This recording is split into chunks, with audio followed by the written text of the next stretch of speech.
So a few years ago, actually a decade ago, I started learning about human trafficking at a conference in Pittsburgh. Typically, the conference hosts speakers that are coming from a faith perspective. We went to the conference and heard a speaker, Gary Hagen, who had started an organization called the International Justice Mission. And he was really one of the first people that I heard articulate the human trafficking issue.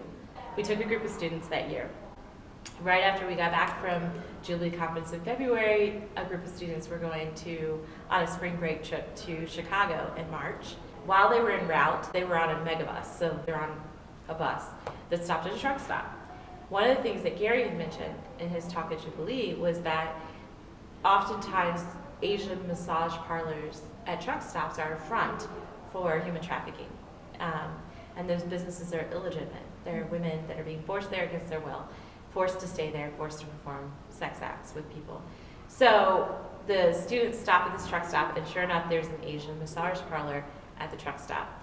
And they start asking around with the employees about, do they know anything about these girls? Do they come and go, or they are there all the time?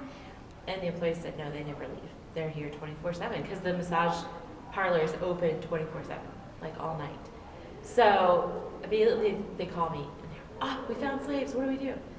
And so I said, call the number that Gary gave us. So we got the 1-800 number out, the hotline, and they called and they made a report of what they had seen at the truck stop, and they went out to Chicago. I think it was a few weeks later, they get a call from the FBI, and the FBI takes a full report. So now they've made a report, a legitimate report to the FBI, and then 3 months later, I just happened to be in Indiana watching the news and saw that this human trafficking ring had been broken up at Asian massage parlors all over the state at different truck stops. And the FBI had busted them and rescued these women. You are abolitionists. You are modern day abolitionists. You helped save these women's lives.